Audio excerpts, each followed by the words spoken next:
Yeah, and I think you aged yourself there a little bit, Chris. You How? just said that you said that you read. Oh,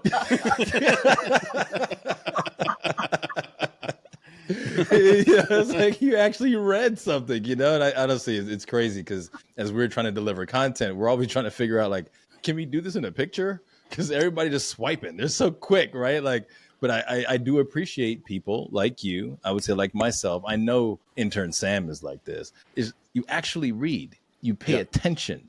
And I Intern think that that's Sam important. reads and writes. He's a And double he threat watches. guy. No, he's a triple threat, bro. And he watches, quadruple threat. He listens, man. Oh my This God. dude's on something else, man. Nick, that was very good timing. Do you want to take the rest of the show off? Oh yeah, right. Yeah, thanks. I'm done now. You're good. You're good. You I'm did good. it. You did it. Congratulations. Appreciate you. It's already over. But Right. look, to quote great friend of the podcast, Christian Gregory, son of Dick Gregory, he Yep. said, we started with hieroglyphics and now we're back to hieroglyphics.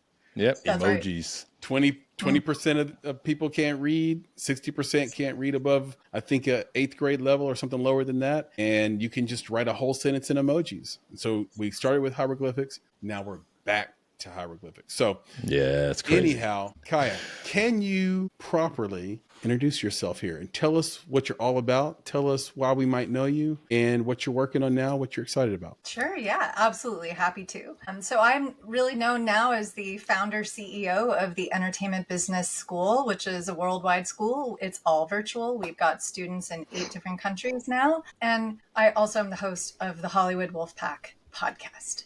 Now, former to that, I was a development exec. So I like to say I speak fluent creative and fluent business, right? So I toggle back and forth between those two hats. And as a development exec, I was with a company called Inferno, and we made movies like Just Friends with Ryan Reynolds, Peaceful Warrior with Nick Nolte, Hachi, A Dog's Tale with Richard Gere. And I was with them for a couple of years. And then I had, like, honestly, the great honor of my life going to work for comedian Garry Shandling. And like so many folks in Gary's space, like, I miss him. I think about him all the time, constantly wondering what his perspective on the world would be today.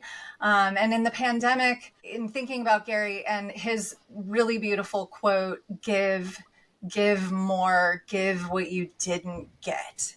I was like, how can I serve filmmakers? How can I help the writers? How can I help the directors? I was seeing mistakes happen and repeating mistakes from different people. And I was like, oh, a lot of these creatives are making the same mistakes. What if I could like Robin Hood some of this info and intel from the business exec side over to the creative side so they have more success? I'm also an author and a mom and a surfer. You might get some surfing analogies out of me tonight. I'm big on the waves. I am the author of the award-winning novel Written in the Ashes. I'm a super nerd. I'm autistic, and we have special interests. And one of my primary special interests is Hypatia, who is the first female mathematician scientist in history. She was brutally murdered by Christian extremists in the 5th century. So that book is Written in the Ashes. And I'm working on a new book now. You asked me what I'm excited about. That's been so excited. Because I am with my editor from now 2016. She has moved on from Harper Collins. And now we're working together on what will be probably a business book for both creatives and for entrepreneurs. And I'm excited to unpack everything that I teach and have utilized, especially as a neurodivergent person navigating the world, like relying on formulas and ideas and solutions that end up just essentially being hacked. How do you make a friend? How do you pitch? How do you build a network? And